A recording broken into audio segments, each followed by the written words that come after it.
China is placing a heavy bet on science. The country's two prime goals, a moderately prosperous society by 2020 and a fully modernized country by 2050, depend on technological advances and an innovative spirit, both of which are founded on science and require a scientific way of thinking. But for China's science to fulfill its mission, how must it adapt? How to promote creativity? How to encourage critical thinking? How to transform a system of hierarchies that privileges seniority and networking into a meritocratic system that rewards productivity and results? How to allocate funds efficiently? What's the optimum role of government? We cannot avoid the dark side. What about scientific fraud, fabrication, and plagiarism? Investigating how science must change takes us closer to China. The college entrance exam, or Gaokao in Chinese, is the most important test for Chinese students. It covers subjects like literature, math, foreign languages, physics, and so on. And it is held once a year. Most universities in China admit students based on their performance on this exam. It's 5:30 in the morning. Students at Hengshui High School are doing morning exercises, each with a textbook in hand. They jog at the same pace and in the same formation. During the recess, students glance at their textbooks and try to memorize. This is a boarding school in Hebei province, known for its semi-military style management. There are similar schools in Hengshui. The city is not known for its economic development, but it's becoming known for its education. After jogging, students flock to the classroom to read out loud. They spend every minute studying in order to achieve a better score. They're fiercely intent to gain admission to a good university. Life here is painful in a certain sense. We are tired every day. Gaokao is a hurdle that I must pass. I must work hard for Gaokao and my dream in the future. Their efforts finally pay off. The school has developed most of Hebei's top scorers in recent years. But this teaching method is not without controversy. To some, such spoon-feeding kind of education stunts innovation capacity. But to many students from a poor family background, the Gaokao is perhaps the only way they can change their future. Joining me are Zhang Jing'an, chairman of the China Society of Reform and Science, Run Yuling, a former science expert on science productivity and education, and Dr. Lu Bai, a neuroscientist who spent over 20 years in the U.S. and is now at Tsinghua University. If one looks at Chinese society historically, there is great respect for elders, which is very laudatory, of course. And then we have an educational system which generally in China has been more memorization than creativity. So aren't both of those elements to think critically? Isn't there a challenge in China today? Huge challenge. And this is something that is very, very difficult to change, especially given the current system of test-based. You know, they say your fate is determined when you're in the kindergarten, right? I mean, it's all driven by Gaokao. There's a university entrance exam, right? So in order to have a high, I mean, it's a one test that determines where you're going. A big problem with China's current education system is that the sole purpose of many students for learning is just to make their way to universities. A phenomenon that we call exam-oriented learning.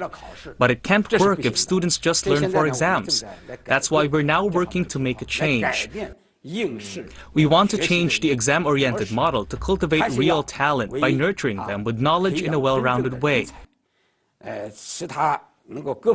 This is the direction we're heading to. Some of China's high schools are piloting reforms. One significant change is the introduction of the optional class system. Afternoons at Hangzhou No. 2 High School bustle with club activities. Students here can tailor their own syllabus from a variety of classes. This is quite different from most Chinese high schools where students take only compulsory classes. Experts believe this gives students more freedom to develop their own interests. Mr. Chen teaches in this school. What he teaches is not literature, math, or any of the subjects in the college entrance exam. His course is called Exploratory, and it aims to help students to find projects they like. The students have learned a lot in school.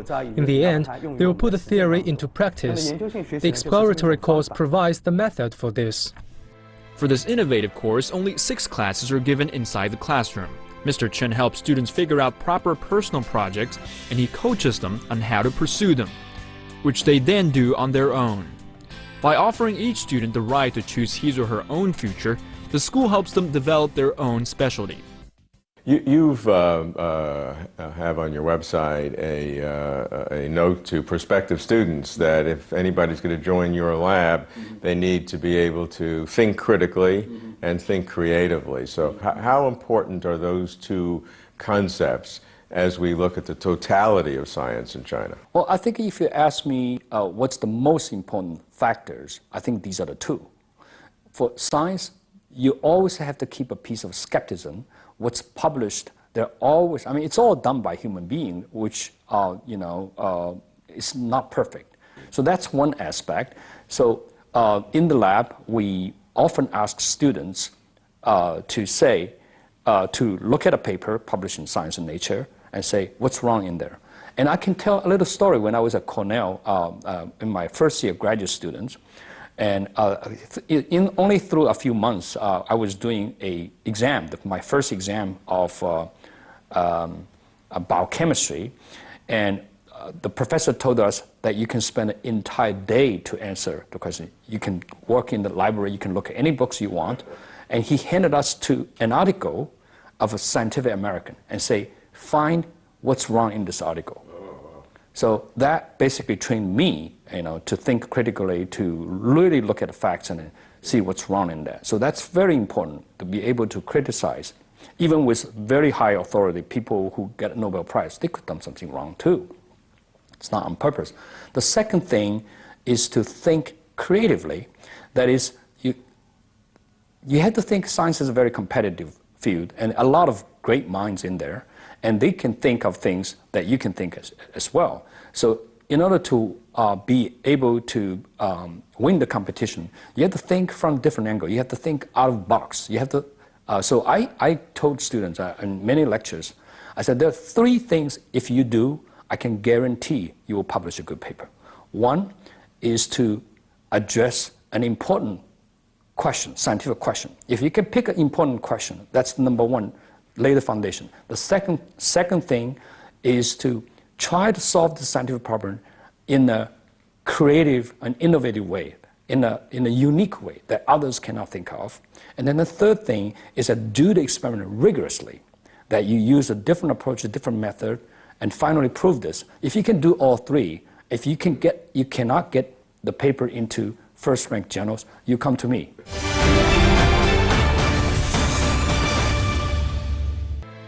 In Western countries, the assessment of scientific projects and personnel are usually done by peer review, by independent scientists themselves managed by independent professional facilitators. Such a system has not been well established in China. Instead, the government and the management of research institutions themselves carry out the evaluation. This can lead to fraud and corruption, caused by the lack of independence and conflicts of interest due to close links between the two sides. Moreover, some criteria the authorities use are controversial.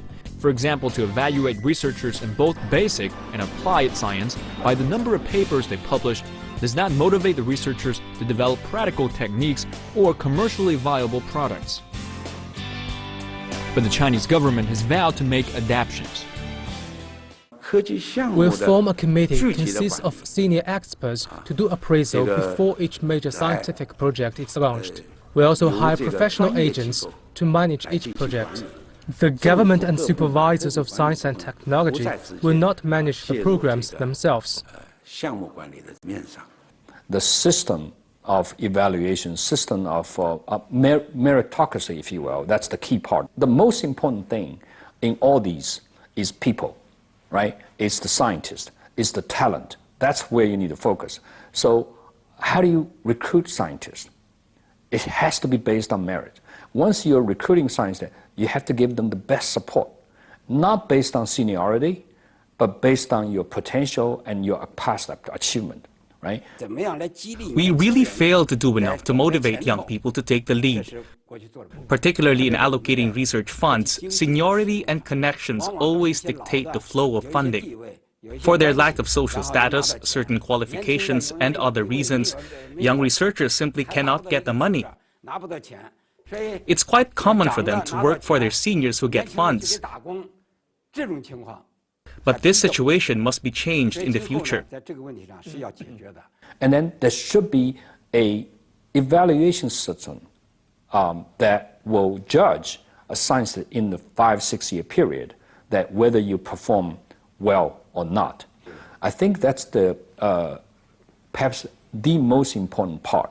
That is, you can call it HR reform or talent evaluation system change. That I would say will fundamentally change what you mentioned, hierarchical, respect to elderly, and some of the government controls, or I would call administrative interference, not government control, interference of academic affair. Those are all academic affairs. Who's doing well, who's not doing well, should not be judged by officials. Academician is the highest honor a scientist or an engineer can achieve in China. The country's top scientific advisory organizations, the Chinese Academy of Sciences and the Chinese Academy of Engineering, elect new academicians every other year. The academician system has bred multiple issues, which have come to light during the last few years. For example, as the title is coupled with power and benefits, experts say an academician has great influence over research and development budgets, especially in initiating scientific projects. Media have reported bribes involved in the election of academicians, which is a total perversion of the system. Recently introduced a host of new policies to make the elections fair and clean. For example, high-ranking officials are no longer allowed to be nominated as candidates for academicians. Academicians are also forbidden to do commercials or take part in other activities not relevant to their scientific fields. This brings up the whole way that scientists and top engineers are evaluated in China. What's your analysis of that traditional approach? Well, the key, I'd get down right to the bottom. The key is current system is coupled honor with benefits. Benefits to your personal benefits, and benefits to the institution. So the entire engines is, mobilized to support an institution, will support someone to get elected, and that person will do everything there is possible to get himself elected in some positive campaigns and negative campaigns, charging others. There are all kinds of, you name it, that something that I don't like to see, but it's happening. But that would be any place whenever there's China, is it worse in China than it would be in the U.S.? Far worse than the U.S. For example, if you get elected, in some places, in the entire province, the governor of the province will say, I want to recruit this person, whatever it takes, give him a house. I'll give him, whatever amount of money to do research. I'll give him whatever kind of resources. I'll treat him as you probably don't know, the academicians are treated as vice ministers, and they have red carpets and they have a special way to go to the airport and that kind of things. So, have you seen, have you heard about the U.S. member of the Academy will have a personal chauffeur or will have a private cars that, 24 hours working for you? There's nothing. It's an honor. It's a way the academic community recognize you. So you may have a stronger voice in terms of evaluating certain things, but that's about it, right? You don't get more salary or more personal benefit. Your institutions don't necessarily get any benefit. For quite a long time in the past, society was shrouded in a culture where connections talked. So-called money for position deals and other corrupt practices gave rise to some unworthy academicians. Actually, quite a number of intellectuals or researchers who don't have connections excel in their work with their persistent dedication to their fields of study, but they will never become academicians. In the meantime, there are those who don't have impressive achievements but can use their connections to become one.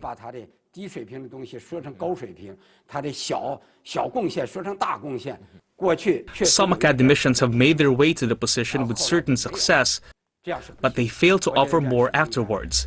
This is not right.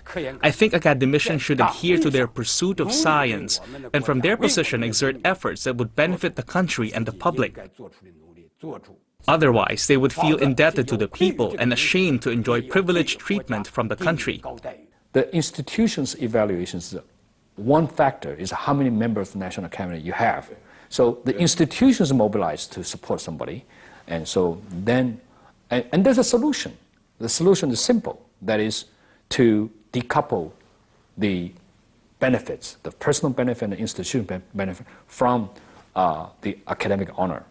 And so the reform is going on now. I mean, I heard that new policies coming out that the member of National Academy has to retire when they're 70s.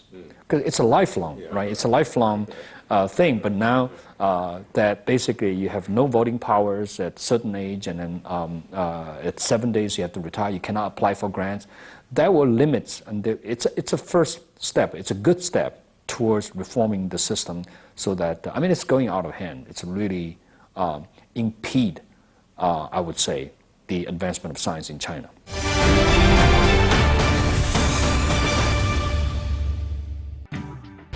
Plagiarism is one of the most pressing problems within China's academia. Elsevier is a world-leading publisher of scientific journals, such as Lancet and Cell. In October 2015, Elsevier retracted 9 papers worldwide due to fraud. All of them were from China. This again put the quality of papers from China under a harsh spotlight. There are many reports of serious scientific issues and problems, such as plagiarism and corruption. The impression is that it is even more rooted in Chinese science than it is in other areas. The mindset, the whole culture, there's a mentality that whoever have done it is the hero, regardless of the means that you use. So plagiarism is not being very well regarded as a bad thing, even by many in the universities. In academia, the evaluation system is now based on the number of published theses and awards instead of researchers' real contributions. It is highly problematic. Professors would need students to do the work. So that's very different from the United States or Europe, in that you have infrastructure where you have a cadre of people like postdocs and technicians and other supporting staff, and even commercial sector that do some of the work. In China, the graduate students are the major workforce. And so in order for you to advance your discoveries or research, you need to hire a lot of students. And every student needs to graduate. And the system requires that you have to have a thesis, and you have to have, it's a measure of success. That is, number of papers, the citation impact of the papers, number of patents. And that's what's driven the huge increase of number of publications, number of patents. It's not a problem solving. So I think there's a great deal of effort need to be put into. I would think of several things. One is a much stricter punishment. 2 is an education to our students. And 3 is decouple the publications and scientific achievement with personal benefits. If you do all these, then things will change.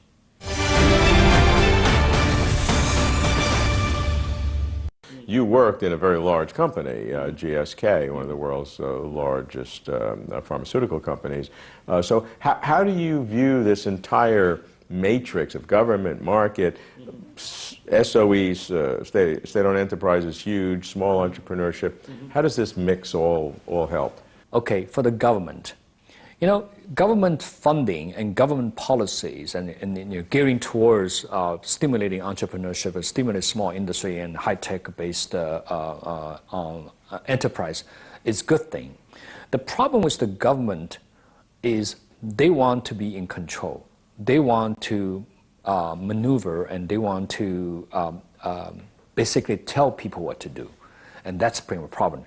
I mean, you've seen, from central government and to local government, to even smaller regional governments, what they're trying to do, I mean, you see a lot of what's called Science Innovation Incubator Park. And in that park, they provide you space, they provide you funding, they provide you a lot of attractive things to recruit people to start a high-tech based companies there. And sometimes they play an investment role. Now that's been a problem.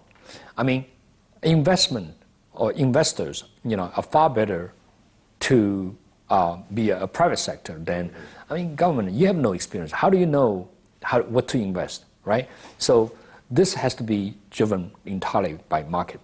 A huge number of entrepreneurs in China are short of money, but they aim for world-changing achievements. They just need support to innovate and set up their businesses. Therefore, we're here to offer the support they need so that they can contribute to society in their own way. In my understanding, whether it is deregulation or direct offer of funding, both are supportive measures that encourage innovation and comply with the law. So I think this needs to be improved, and the area of improvement is that government has to change its role from calling the shots to provide a service. There's a few good examples. Suzhou Baobei is one of the few areas I think they're doing just the right thing. That is, there's about, 2 billion fund from the money comes from the government, but it's managed by professionals, not by government officials. Okay, and there's also incubator like that, but their mindset is to provide a service. For example, somebody with a good invention, with IP and with technology coming from the United States, they will ask them, what do you like to see in this area? Say, I don't see a gym, and they will build a gym there. So those kind of mindset, the government is there to help to provide a service, not calling the shots. Oh, you have to do this and you have to do this area. If government gets into the decision making of what business to do, that's going to be bad. As we are about to reform the funding mechanism in scientific research, I advocate two measures. One is pooling funds through tendering where everyone can make a bid. The other is taking advance payments and letting the final outcome dictate the retainage. If the project is delivered on time with good quality, more payments follow. I think it's practical to base the total sum of money on the actual result. Anyway, both measures guarantee a project's sustainable operation, and proper allocation of the money from these two channels will benefit young people as they start their own businesses. Well, I think there's a need. Entrepreneur could be taught, could be trained.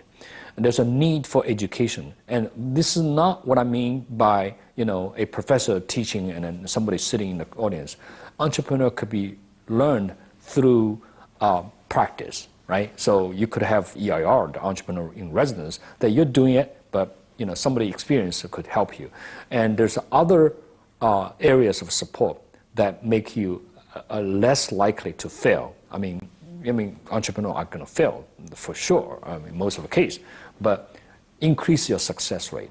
So there's a education, there's an infrastructure, there's a service, a support that needed to help entrepreneurs to be more likely to succeed. The third area you're talking about is a big what's called a state-owned enterprises. I would say they need to somewhat privatize. That is, private investment has to come in the decision has to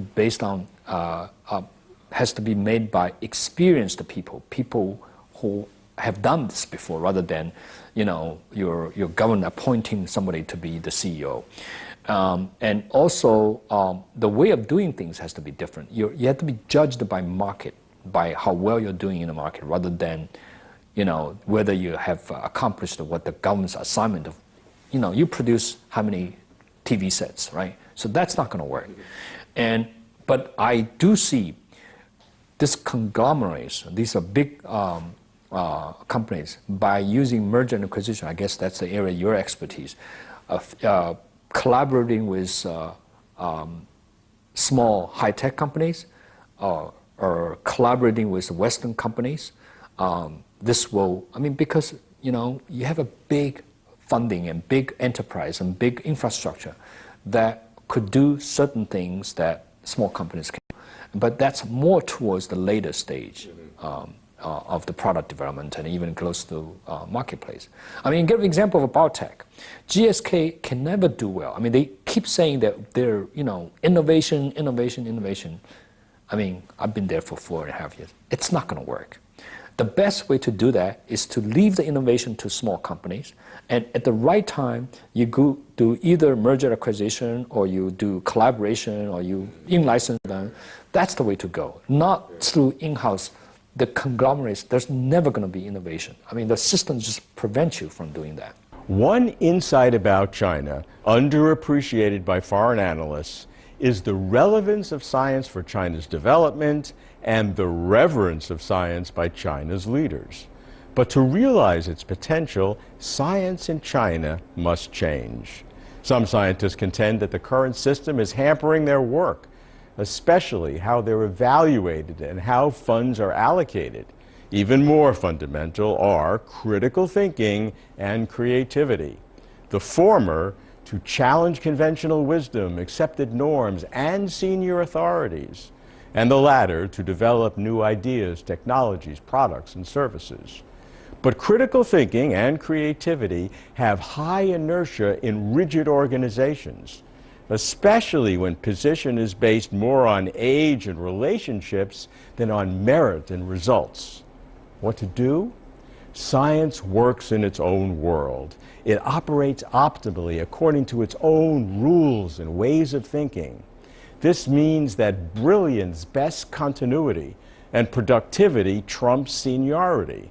As in many areas, government should assure the integrity of the system, but not be the system. Following China's science keeps us closer to China.